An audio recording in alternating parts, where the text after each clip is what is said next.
اعوذ باللہ من الشیطان اللعین الرجیم بسم اللہ الرحمن الرحیم۔ عزادارو حسین نے کربلا کے میدان میں اپنے شیعوں کو آواز دی ہے کہ اے میرے چاہنے والو، جب تم ٹھنڈا پانی پینا تو میری پیاس کو یاد کر لینا، اور جب کسی غریب یا شہید کا حال سننا تو میرے اوپر آنسو بہانا۔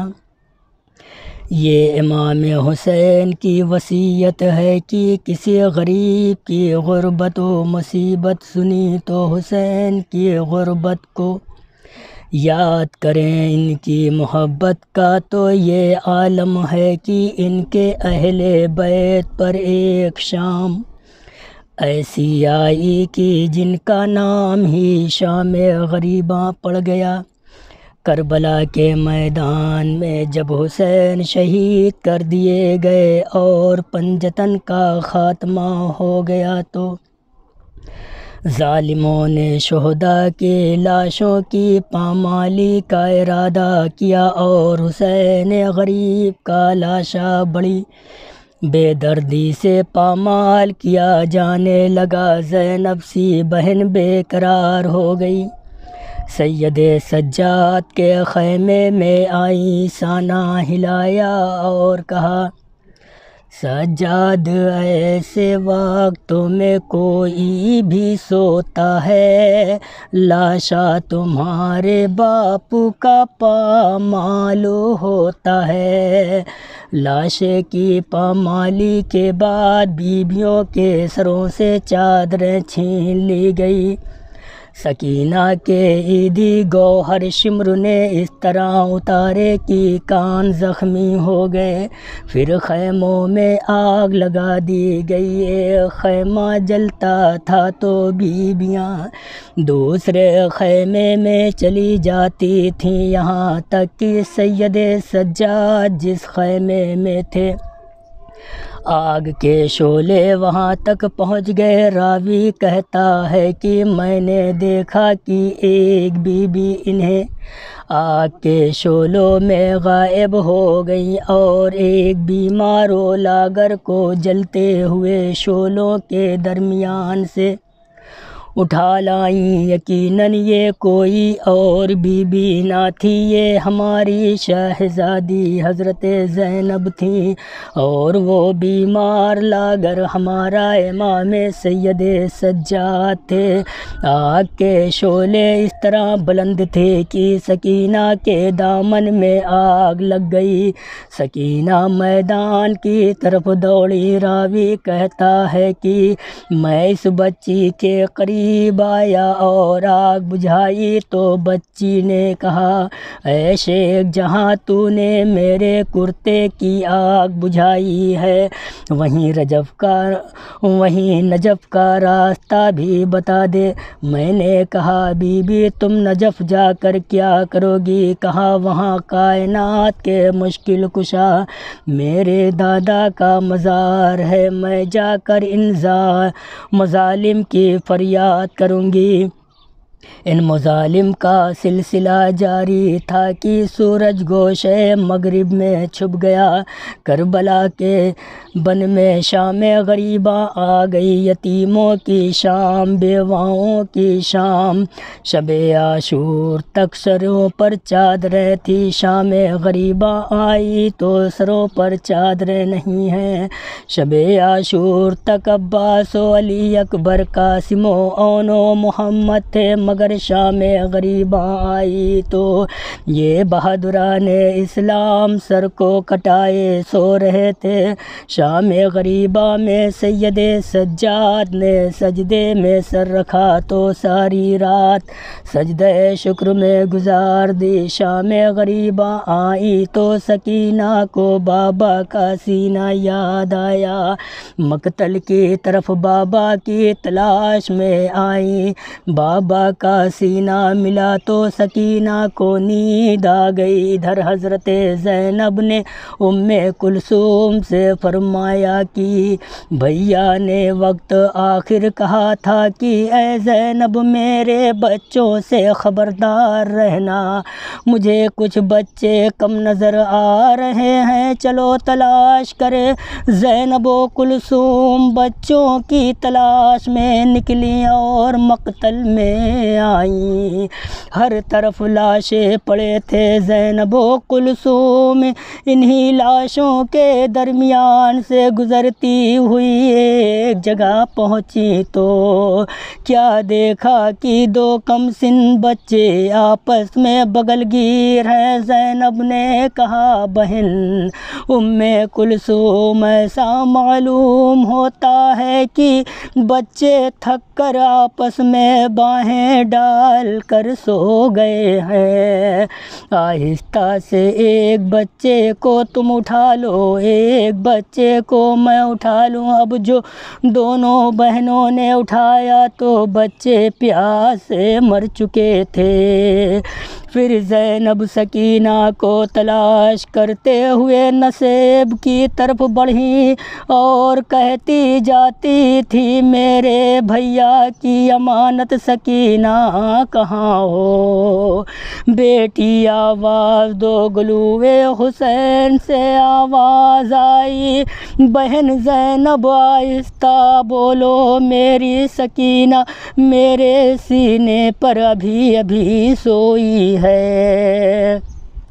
زینب بھائی کے لاشے پر آئی، سکینہ کو جگایا اور کہا بیٹی سکینہ تم نے اپنے بابا کے لاشے کو کیوں کر پہچانا؟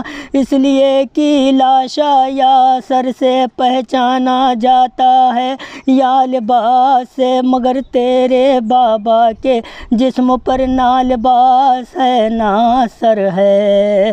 سکینہ نے کہا پھوپھی اماں جب میں مقتل میں بابا کہتی ہوئی آئی تو نصیب سے آواز آئی ایوہل الیہ الیہ یا سکینہ بیٹی سکینہ ادھر آ، تیرا بابا نصیب میں سر کٹائے سو رہا ہے۔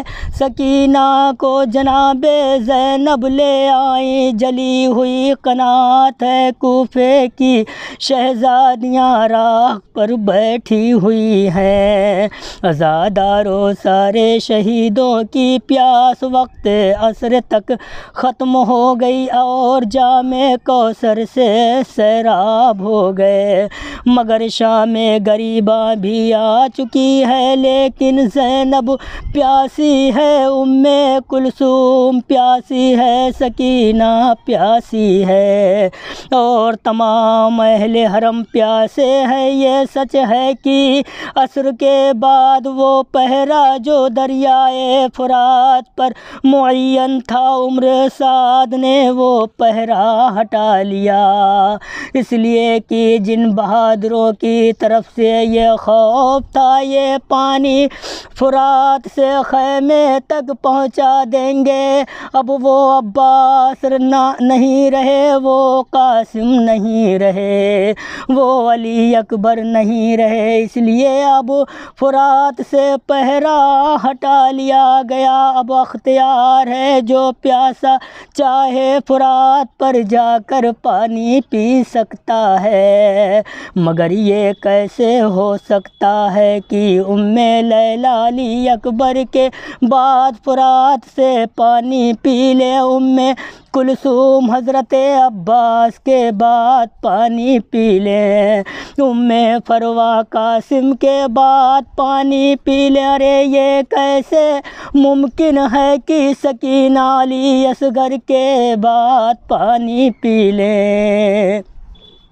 بعض ذاکرین زوجے حر کے آب و دانہ لانے کی روایت کو اس طرح پڑھتے ہیں کہ شام غریبہ میں عمر سعد نے 2-3 مشکیں پانی کی اور کچھ بھنا ہوا غلہ زوجہ حر کے ذریعے روانہ کیا۔ جب جناب زینب نے دور سے روشنی دیکھی تو فرمایا اے آنے والے، ہم لٹ چکے ہیں، ہم تباہ ہو چکے ہیں، حسین کے بچے تھک کر سو گئے ہیں۔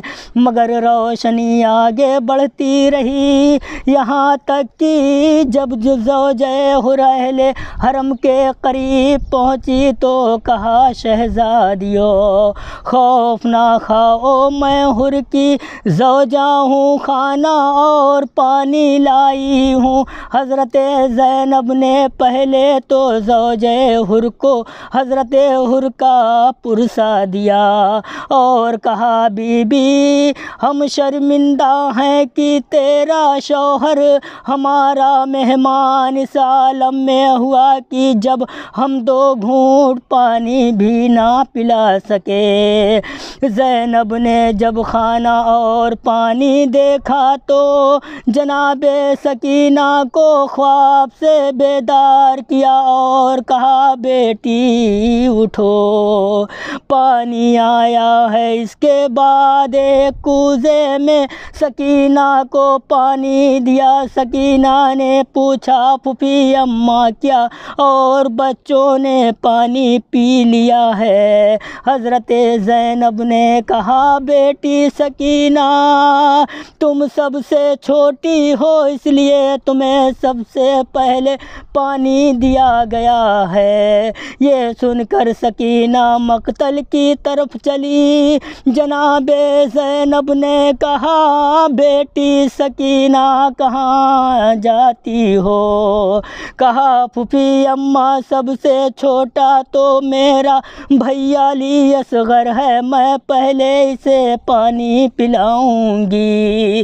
زوجہ حر جب واپس ہو گئے تو حضرت زینب پہرا دینے لگی، ہائے شام غریبہ، ہائے شب عاشور، شب عاشور تک عباس پہرا دے رہے تھے۔ شام غریبہ آئی تو زینب پہرا دے رہی ہیں، حضرت زینب پہرا دے رہی تھیں کہ نصف و سب کے بعد دیکھا کہ کوئی نقاب سوار چلا رہا ہے۔ علی کی بیٹی نے آواز دی اے سوار، حسین کے بچے سو گئے ہیں، تجھے لوٹنا ہے تو دن کے اجالے میں آ کر لوٹ لینا۔ اتنا کہنے کے باوجود بھی سوار بڑی تیزی سے بڑھتا رہا اور قریب آ گیا اور شیر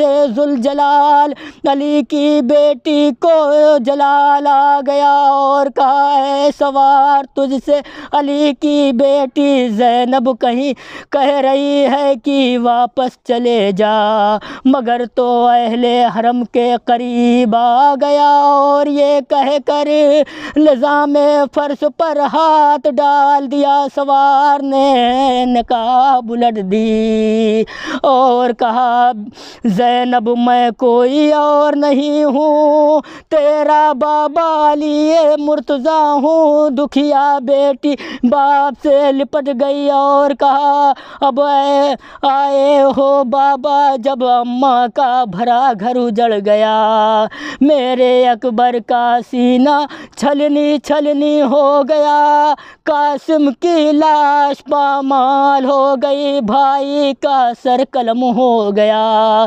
خیموں میں آگ لگائی گئی، سروں سے چادریں چھین لی گئی۔